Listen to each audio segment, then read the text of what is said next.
We can see the effects of industrialization in every aspect of the modern world. After the Civil War, Reconstruction and Reformation were in order. Both the North and the South were devastated by the war efforts.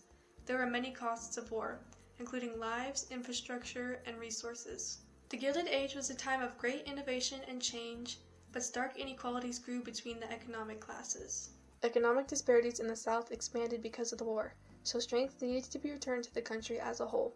Of course, distrust of the South was still potent after the Northern Union won in 1865. Confederate states needed to ratify the 13th, 14th, and eventually the 15th Amendments. The most significant motivation for the Civil War was the abolition of slavery. The 13th Amendment was written to outlaw slavery, and the 14th and 15th Amendments were used to solidify the 13th's power. Birthright citizenship, due process, and equal voting opportunities for all races were to be upheld using these amendments. During that time, southern communities were mostly rural, and northern communities were mostly urban. Reconstruction of the American economy and reintegration of the South into the Union were the main focuses. Transportation of goods was tedious and costly.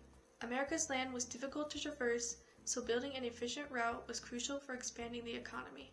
This is where the Transcontinental Railroad came into play. Steam locomotives could transport large shipments the fastest, and demand for building them was high.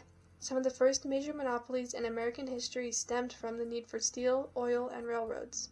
Notable figures like John D. Rockefeller, Andrew Carnegie, and Cornelius Vanderbilt dominated these industries. Monopolies such as theirs controlled the majority of the nation's wealth. Insane wealth consolidation spurred the growth of corporate power.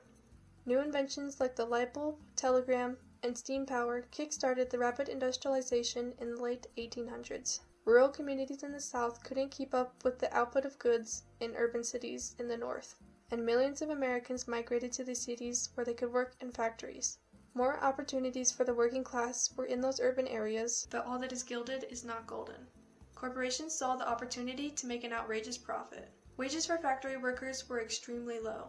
Competition from foreign immigrants, people of all races and genders, and children were added into the mix. No regulations stated how little someone needed to be paid or anything about worker safety. Unskilled labor of a factory worker could be completed by most individuals, so corporations hired those who they could coerce into accepting minuscule pay. Some took the coercion to an extreme level. Political machines would greet these newly arrived foreigners when they immigrated through American ports. They would guide them into job openings and house arrangements, but all of their efforts were corrupt. They would demand the new worker voted how they were told, and would stand next to them as they voted to enforce their demands.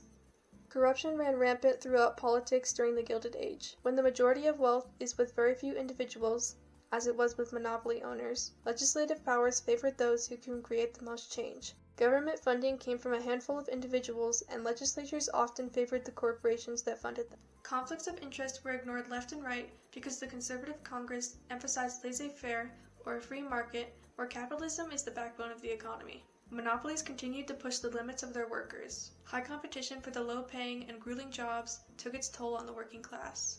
They endured 12 to 14-hour shifts where their safety was disregarded and injury could cost them their jobs. Children and adults alike suffered mentally and physically. Many grew ill from smallpox, tuberculosis, and cholera because the sanitation was so poor. On the contrary, monopolists such as Vanderbilt lived lavish and wasteful lives. Ginormous mansions and large plots of land were occupied by a small family of 3, while the working class was paid $1 a day and the poverty rates were through the roof. All of the strain put on laborers in the 1870s culminated in the resurgence of unionizing workforces.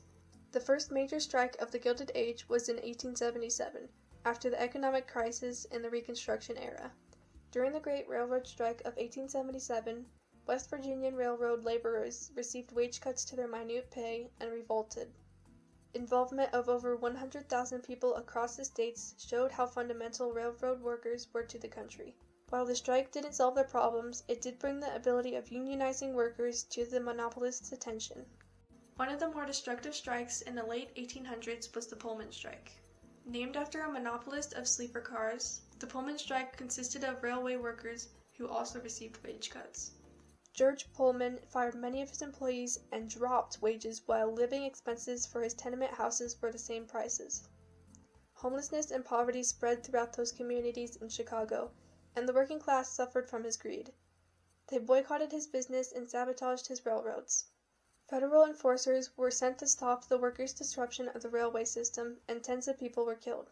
This strike did have more influence because it was one of the main factors in the creation of Labor Day. Many motivations for unionizing were related to the prevention of child labor, creating safer work environments, and shorter work days. Since none of these conditions benefited corporations, monopolists persuaded Congress to outlaw unionization.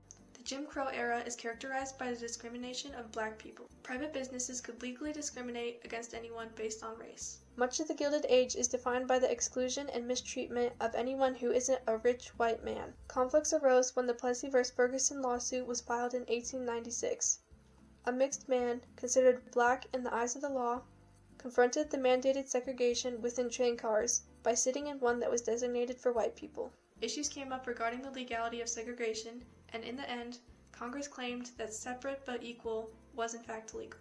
The Gilded Age forever changed America with its innovation and new ideas. It was also an important learning moment for years to come. Later, the Sherman Antitrust Act of 1890 was put in place to promote competition and prevent monopolies. Power was better dispersed throughout the market and created more opportunities for future entrepreneurs.